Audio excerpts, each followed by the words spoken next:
Bom, enquanto a gente vai esperando aí o horário cheinho, vamos pedindo, né, como a gente faz permissão a Deus, nosso Pai, para iniciarmos mais uma tarefa, mais um trabalho, fechando os nossos olhos por um breve instante, para quem for possível, procurando elevar o pensamento até Deus, nosso Pai, até Jesus, nosso Mestre, a espiritualidade amiga que nos cerca.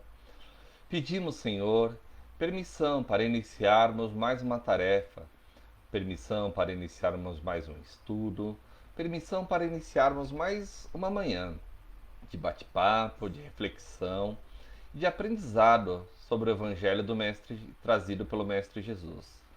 Te pedimos, Senhor da vida, que nos envolva, nos ampare, nos abençoe e nos proteja, não apenas por hoje, mas pelo todo sempre. Que assim seja, graças a Deus. Bom, pessoal, falta ainda uns 2 minutinhos, mas já vamos começar.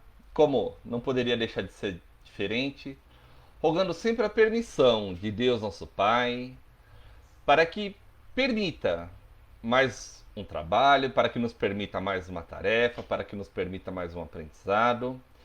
E rogando ainda a nosso amigo e benfeitor maior, Mestre Jesus, para que suas bênçãos de luz se depositem em abundância em cada um de nós, nos transmitindo sempre o bom ânimo, o fortalecimento e o equilíbrio de que tanto necessitamos. O tema de hoje, tempo de confiança, é extraído, como está lá na descrição, do livro Caminho, Verdade e Vida, de Chico Xavier, Francisco Cândido Xavier, né? De Emmanuel, na verdade, através da psicografia de Chico Xavier. E Emmanuel, nesse capítulo, ele começa nos trazendo uma reflexão sobre uma passagem específica do Evangelho, uma passagem específica dos eventos de Jesus. Ele narra, recordando a passagem, que quando Jesus estava junto com seus discípulos no barco, numa barca, e eles iam atravessar de uma ponta a outra do lago, do rio, não me recordo agora, fugiu realmente. Mas quando ele estava se dirigindo, Jesus adormece no meio da travessia. E nesse meio tempo começa a cair uma tempestade terrível, onde os discípulos ficam assustados, ficam preocupados, entram em verdadeiro pânico e acordam Jesus: Mestre, mestre, nos acuda, nós vamos perecer, mestre, nos acuda. Jesus levanta, olha para eles e questiona eles: aonde está a tua fé? Acalma a tempestade. E o evangelista, em especial Lucas, nos retrata que as pessoas ali, os apóstolos e discípulos, ficaram todos maravilhados com o poder. Afinal, Jesus fazia extinguir, tinha poder até sobre a tempestade, sobre os elementos da natureza. Essa passagem para nós, em especial no dia de hoje, é de significativa importância, né? Ainda recordando uma outra passagem bíblica, só que dessa vez do Antigo Testamento, quando entre tantas, uma das que muito chama a minha atenção, eu acho bem curioso, é aquela que quando Moisés se retira do Egito, junto com o povo hebreu, ele se encontra, segundo o relato do Êxodo, que ele se encontra nas margens do Mar Vermelho, e ele se depara com o Mar Vermelho à sua frente e o exército do faraó à sua retaguarda. E ele leva o pensamento a Deus e questiona, né? Tipo, e agora? Tamo pego, né? E em plano mais alto traz a seguinte mensagem para ele: diga ao povo que caminha. Eu fico me questionando como, dentro dessa passagem, as dúvidas que devem ter alcançado aquele povo e Moisés. Porque, gente, é um mar à frente e atrás o exército do faraó, no que ele a mensagem é imperativa e insistente: diga ao povo que caminha. Segundo o livro do Êxodo, o povo começa a caminhar em direção ao mar e as águas do mar se afastam, permitindo a travessia do povo hebreu pelo Mar Vermelho. Essa passagem, é, além de tantas outras, é de significativa importância para nós.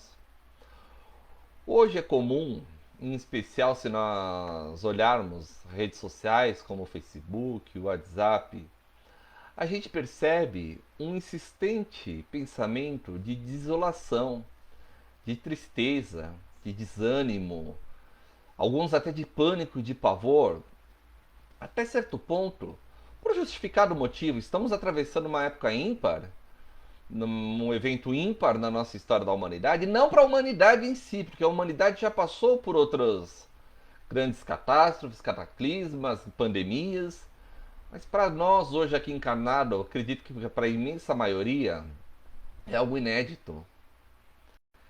E como é algo inédito em nossa memória atual, é algo que nos traz muito medo, muita insegurança, muito pânico. A notícia de pessoas amadas, pessoas queridas enfermas, a notícia de desencarne, o egoísmo talvez de uns, a indiferença de outros, e aqui não estou entrando no mérito, quem toma na posição de quem.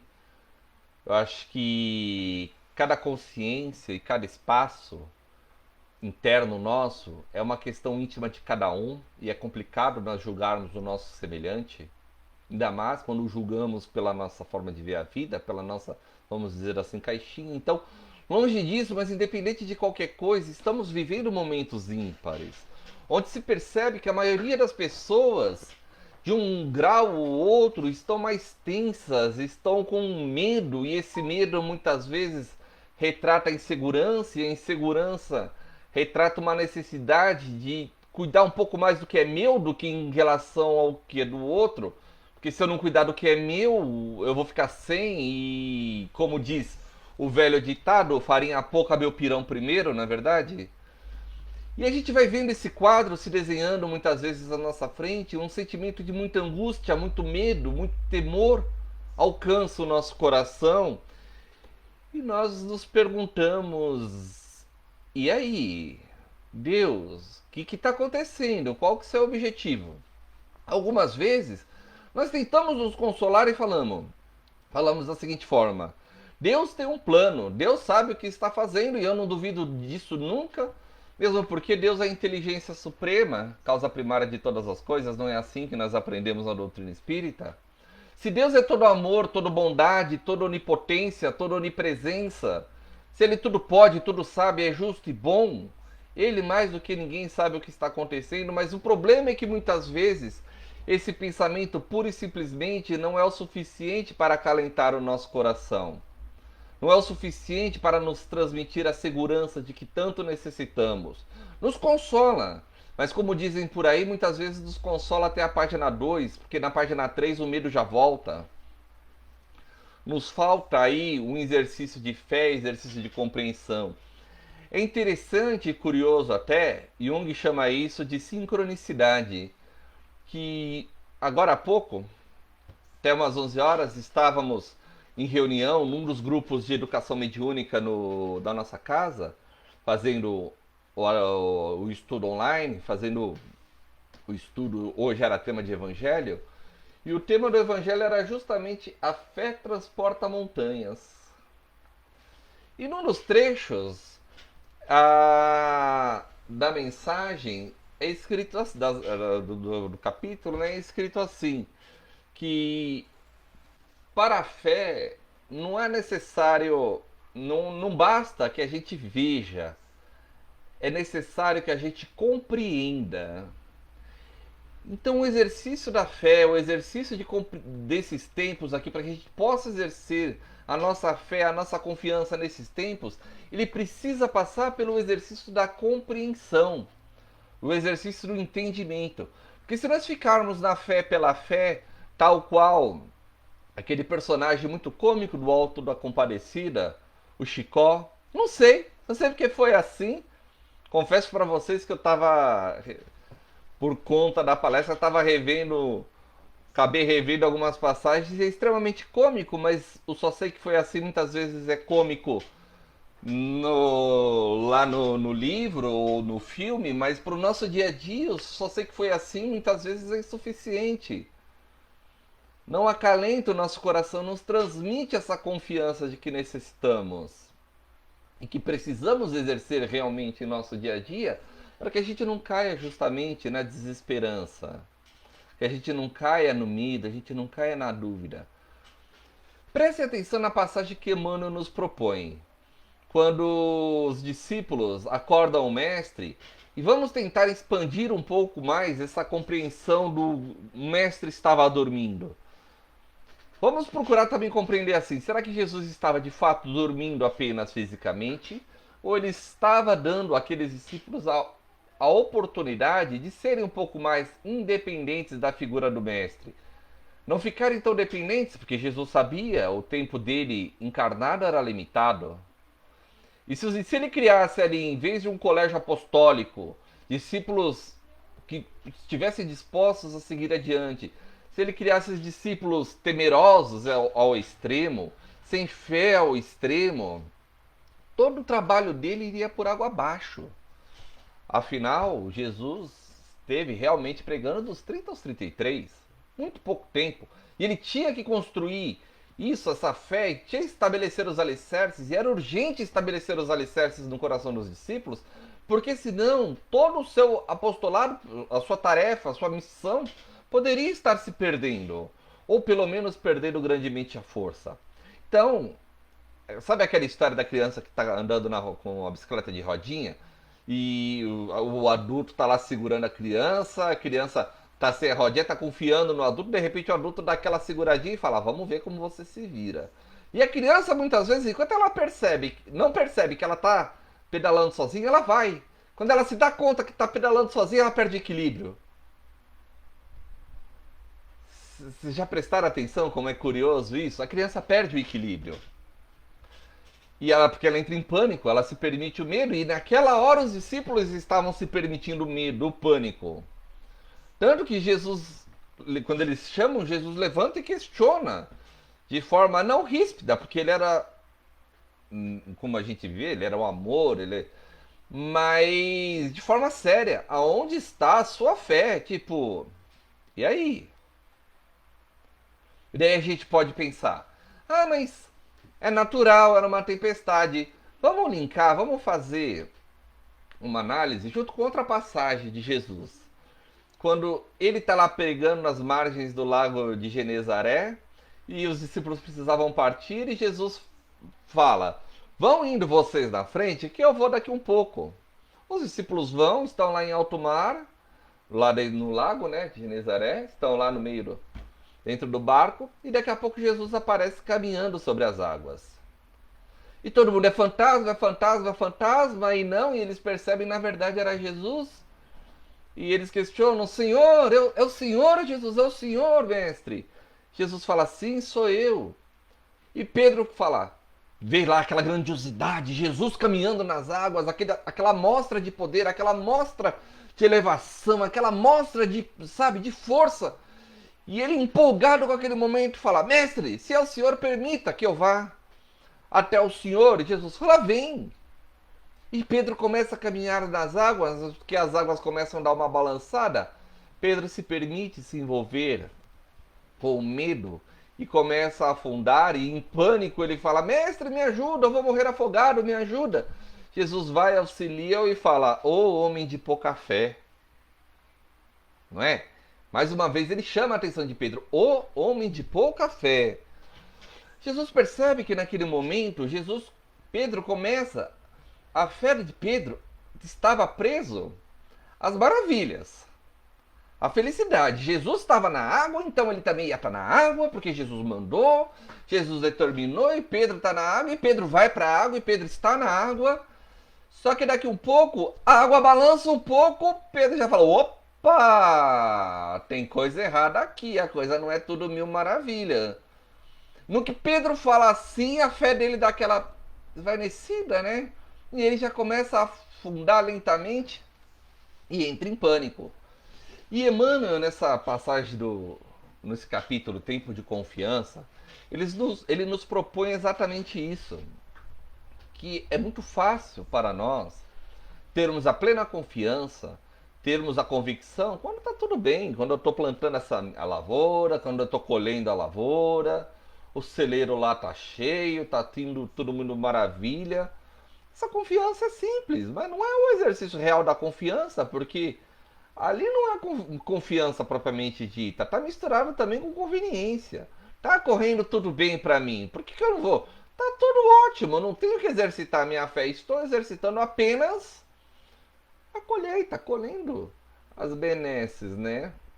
O exercício da confiança, da fé, ele se exerce justamente na hora que nós precisamos dela. É a mesma coisa, eu sou uma pessoa paciente. Ah, você é paciente? Sou, nossa, eu sento na minha casa, sozinho na sala, coloco uma Netflix na televisão, um pacotão de salgadinho, um garrafa de coca. Tô lá tranquilo, come. Nossa, uma paciência. Nossa, eu estou paciente.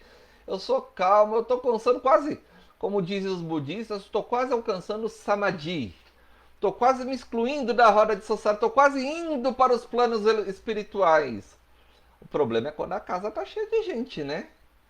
Que você quer ouvir, alguém fala, você tem o pacotão de salgadinho, mas você tem, como dizia minha mãe, você tem que dividir com 400 mil virgens, 200 apóstolos, e você só vai ficar com um pouquinho de salgadinho. Quando a hora que você vai abrir a Coca-Cola que você ia tomar, você percebe que alguém já tomou metade da Coca-Cola. Aí que a gente começa a exercer a paciência. Vocês percebem a diferença? Que o exercício da fé, embora a fé seja algo inata, algo que esteja dentro da gente, mas o exercício dela, o fortalecimento dela só se dá nas horas de dificuldade. E, gente, não vamos ter a ilusão que Deus colocou a dificuldade no nosso caminho só para nos testar. Não. Nós vivemos sob leis universais sérias e rígidas, vamos dizer assim, até certo ponto. Tudo que a gente colhe é fruto da nossa sementeira. Eu não colho o fruto em termos de vida, eu não colho o fruto da árvore do vizinho. Eu não colho o fruto da planta que eu não sei. Eu não vou plantar limão azedo aqui e colher laranja doce, a laranja doce do vizinho. Não, meu limão azedo fica pro vizinho. Não, o que eu vou colher para mim é limão azedo. Se eu plantar morango, eu vou colher morango. Mas se eu plantar jaca, com todo respeito para quem gosta de jaca, né? Mas eu particularmente não vou com a cara de jeito nenhum. Se eu plantar jaca, eu vou ter que começar a comer jaca e ponto final, porque é a sementeira que eu tenho. É a sementeira que eu fiz, a colheita que eu vou colher. Não tem para onde fugir, gente. E tudo isso que está acontecendo em termos de humanidade também é fruto das nossas escolhas, é fruto das nossas sementeiras. E eu sempre gosto de frisar que não vem a gente agora num momento falar: ah, mas eu não lembro, porque se a amnésia fosse desculpa, fosse justificativa, não haveria mais necessidade de culpar criminoso, sentenciar criminoso nenhum, né? Porque eles entrariam com uma amnésia coletiva, não é verdade? Então o esquecimento não nos é desculpa para justificar que a gente não colha os frutos daquilo que nós plantamos. Ah, Edson, então quer dizer que diante de tanta dificuldade que está passando por aí, então eu tenho que sofrer com gosto. E isso às vezes eu já vi a pessoa não falar, mas expressar esse sentimento. Que sofrer porque eu vim para sofrer, porque eu estou no mundo de provas e regenerações. E eu tenho que sofrer mesmo. Gente, isso é masoquismo, para. Eu não tenho que sofrer, mas daí vão se questionar: Edson, mas diante de tanta coisa, tanta dificuldade, tanto problema, como eu não vou sofrer? E daí eu volto na questão que nós estávamos falando um pouquinho atrás: exercício da compreensão.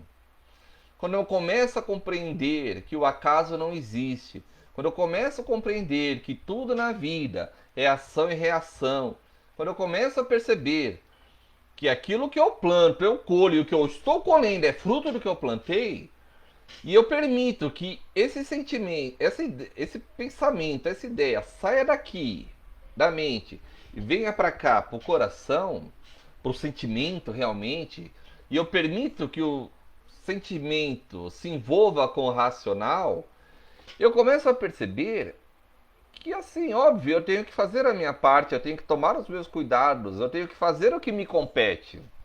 Porque as leis universais não são leis de incentivo à preguiça, não são leis de incentivo ao comodismo. Tenho que fazer o que é cuidado dentro daquilo que eu acredito, dentro daquilo que me é orientado. Mas eu não posso permitir que o pânico tome conta do meu coração. Óbvio, se falassem pra mim, eu sou espírita, sou. Acredito em reencarnação? Acredito.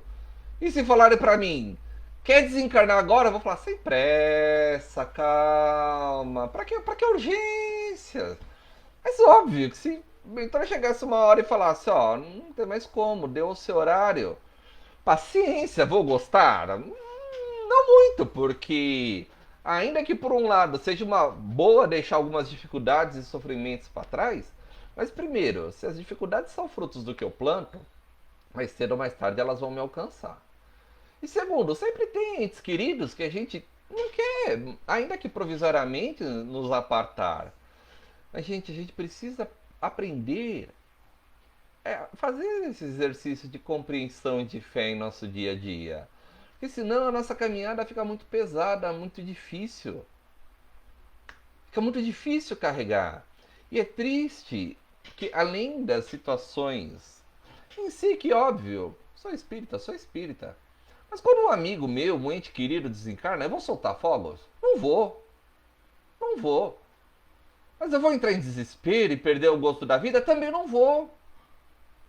Porque vou sentir saudades? Vou. Da mesma forma que eu sinto saudades da minha mãe desencarnada, de avós, do meu irmão, de tantos companheiros de casa espírita, de tantos. Isso eu falo a longo prazo, tá, gente? Eu não tô falando desses últimos tempos só, não. De tantas pessoas que passaram pela minha vida e foram importantes num grau maior ou menor. Outras que eu tive a oportunidade de ter tanto ensinamento, e outras que eu não tive tanto ensinamento. Mas às vezes eu tive um sorriso gostoso numa hora que eu estava precisando e aquilo foi importante para mim. Óbvio que eu vou sentir saudade dessas pessoas. Como não?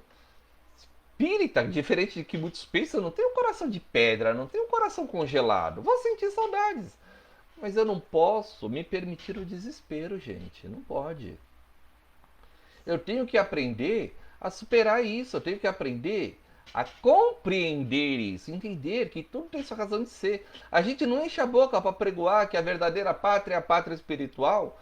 E aí quando um ente querido nosso, ainda volto a dizer, não estamos aqui condenando saudades, não estamos aqui condenando aquele sentimento, poxa, eu queria que ele estivesse mais um pouquinho aqui, normal, natural.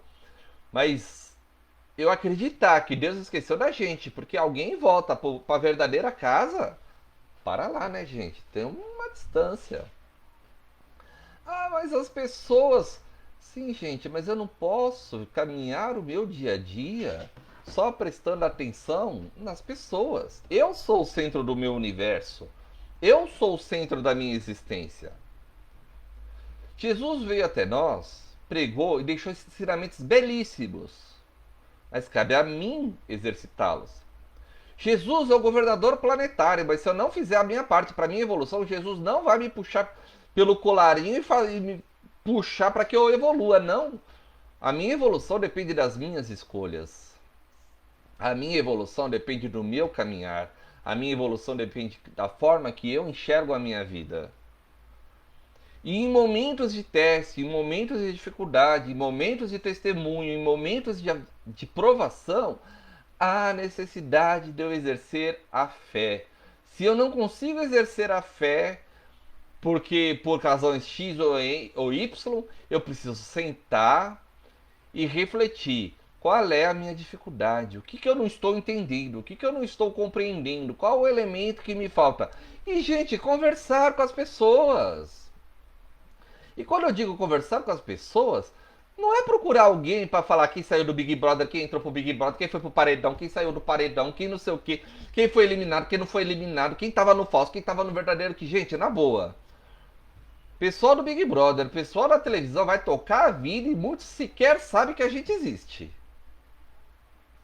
Mas eu digo a gente procurar aquela pessoa, aquele companheiro, aquela pessoa querida que tá ali do lado, aquele outro que eu imagino que possa me dar uma força, ou aquele outro que possa estar precisando da minha força, da minha palavra amiga, minha palavra de incentivo.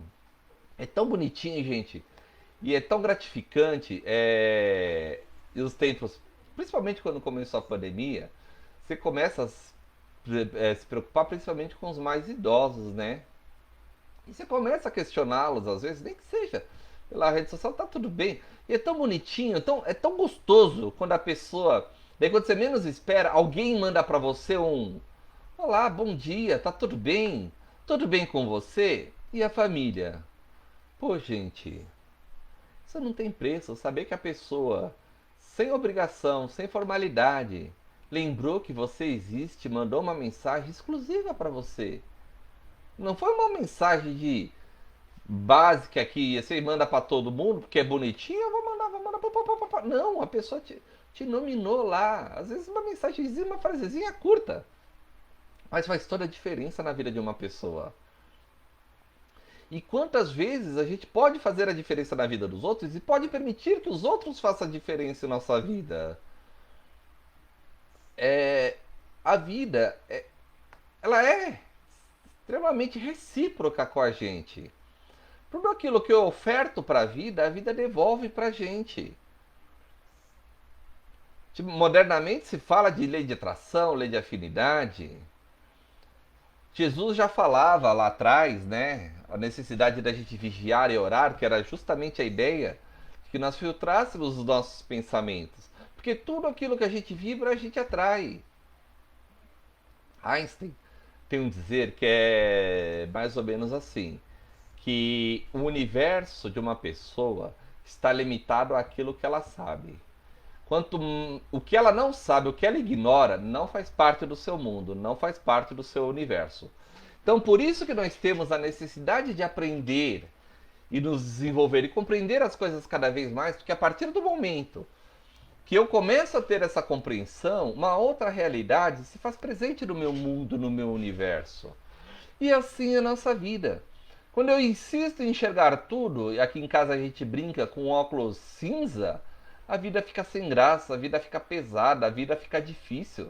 Eu só vejo maldade nos outros, eu só vejo crueldade nos outros, eu só vejo ingratidão, egoísmo nos outros. Mas quando eu começo a ver a vida com óculos, com olhos um pouquinho mais colorido, um pouquinho mais brilhante, eu começo a perceber que tudo é passageiro. Que aquele irmão que teve uma atitude que me machucou de repente, foi um momento que ele não estava legal, ele estava atravessando uma crise, ele não está bem consigo mesmo, como ele vai estar bem com os outros, se nem consigo ele está? Eu começo a perceber que de repente uma dificuldade no caminho não é o fim do mundo.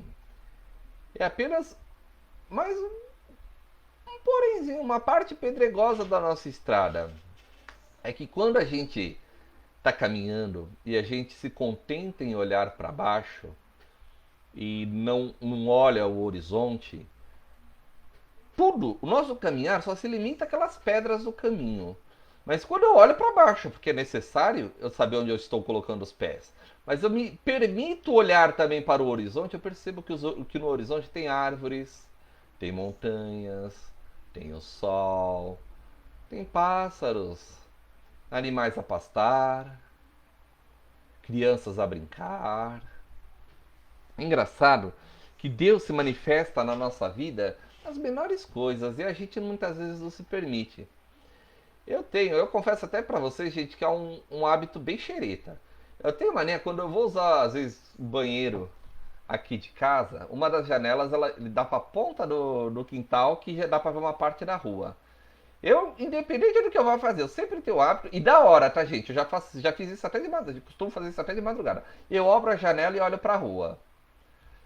E é engraçado que hoje de manhã eu abri a janela, olhei pra rua e eu vi que tinha dois cachorrinhos na rua. Ele estava ele estava em frente a uma casa que é no outro lado da rua, um pouquinho pra frente. Então eu vi a parte de trás dos cachorros, né? As costas dele e o bumbum. E a dona da casa tava lá, os cachorros estavam na rua, a dona da casa pegou um pouquinho de comida lá dentro, tava pondo um pouquinho na calçada pro cachorro, né?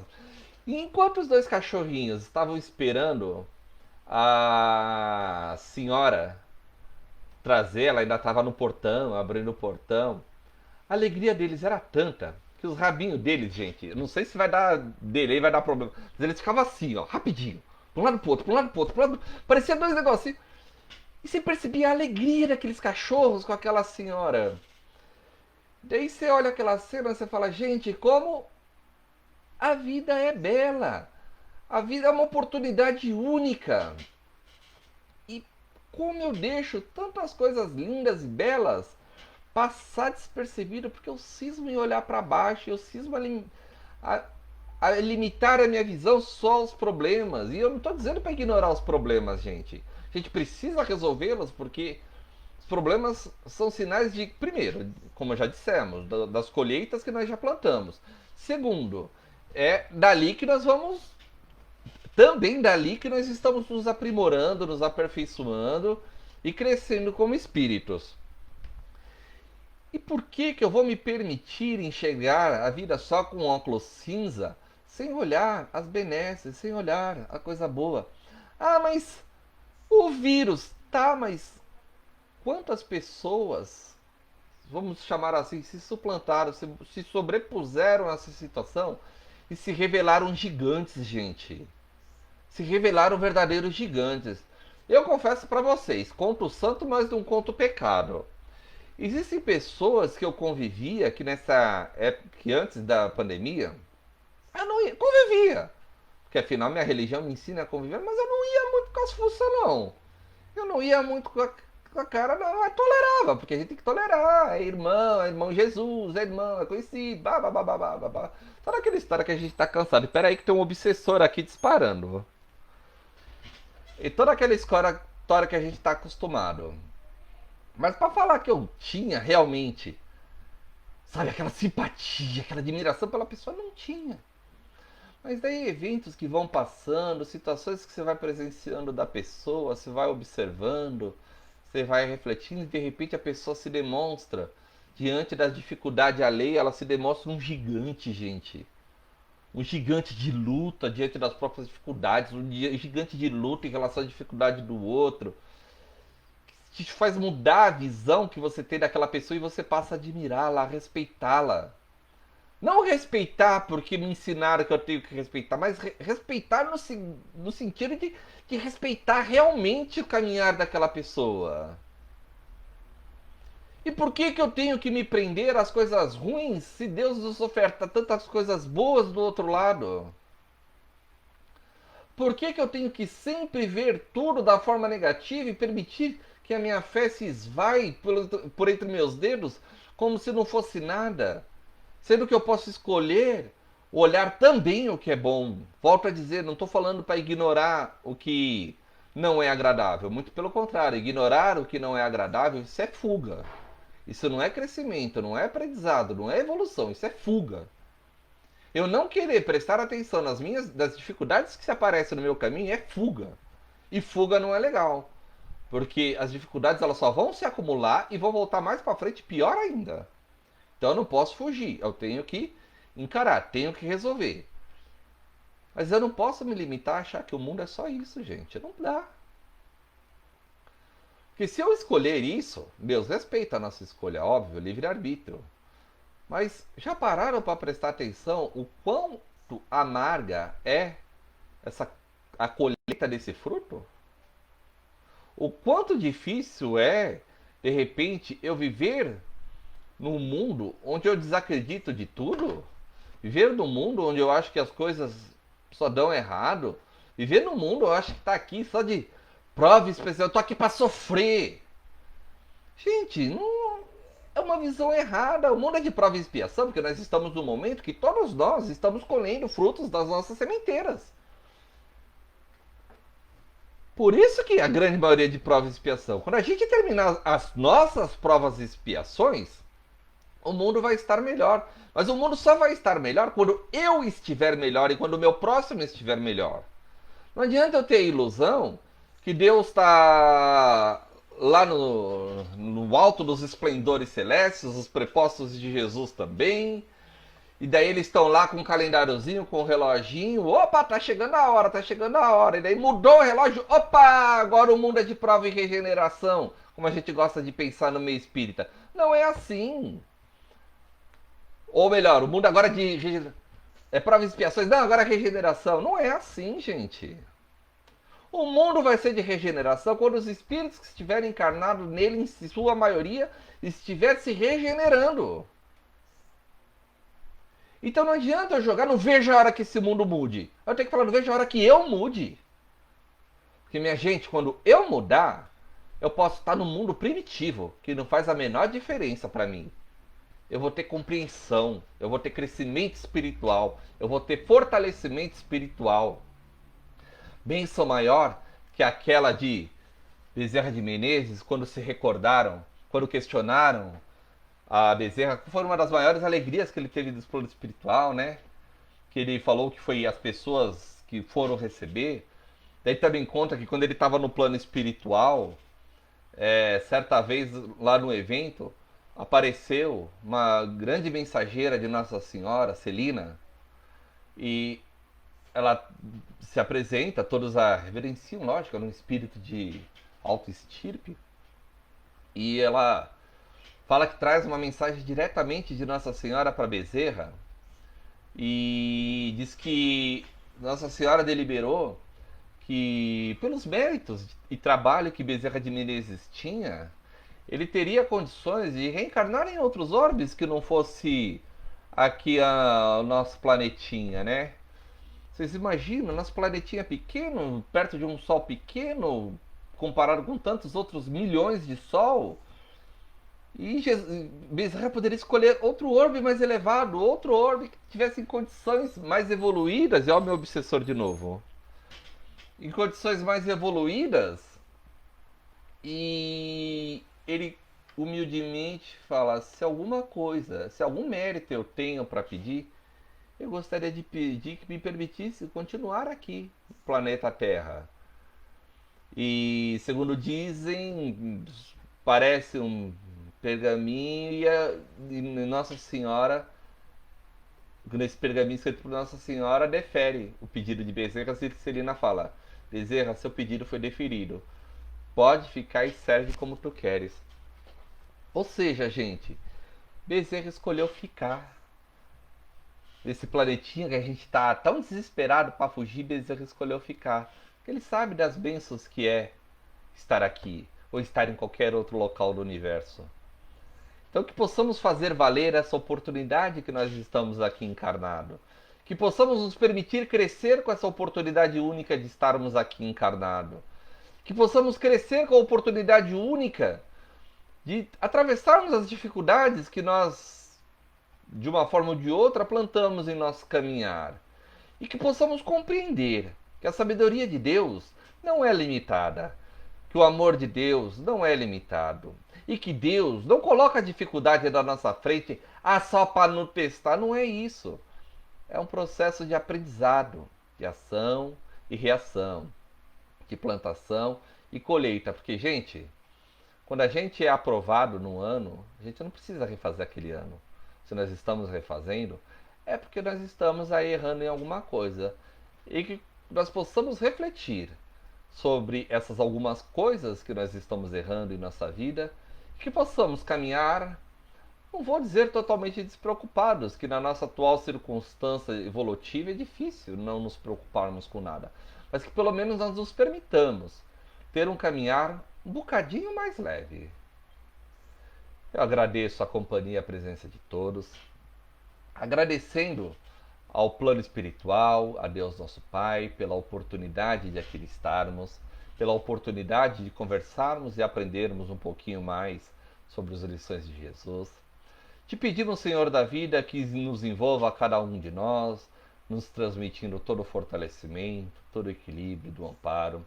Permitindo, Senhor, que a luz do seu infinito amor possa alcançar cada lar, cada família, cada hospital, cada leito, cada instituição, cada cantinho, Senhor, que a sua sabedoria infinita julga necessária. Que as nossas energias de amor, que os nossos pensamentos positivos, unidos com de milhões e bilhões de pessoas, possam ser transmitidos, Senhor, a todos aqueles que estão carentes, necessitados, os fortalecendo nas suas dificuldades, os fortalecendo nas suas provações, que possam estar cientes, meu Pai, do seu infinito amor, que nos ampara, que nos tutela, que nos auxilia. Jesus, nosso Mestre, há 2000 anos o Senhor veio até nós deixar seus ensinamentos. Mas há muito antes disso, a sua presença sublime nos ensina, nos tutela e nos ampara. Te rogamos, Senhor Jesus, que continue a nos amparar, nos envolver com seu amor e com sua doçura infinita. Doçura essa que nos envolve desde os primeiros momentos de encarnação nossa nesse globo, mas que rogamos, Mestre Jesus, continue a nos amparar e, quando necessário, nos questione, nos inquira, assim como o Senhor fez aos seus apóstolos e discípulos, aonde está a sua fé, para que possamos ter a certeza, Senhor, mais que isso, para que possamos nos aperceber a necessidade de caminharmos com fé e confiantes no seu amparo, confiantes no amparo do Pai Maior e confiantes na tutela, amparo e auxílio da espiritualidade amiga, que muito nos ama, muito nos ampara e está sempre conosco, nos auxiliando, nos orientando.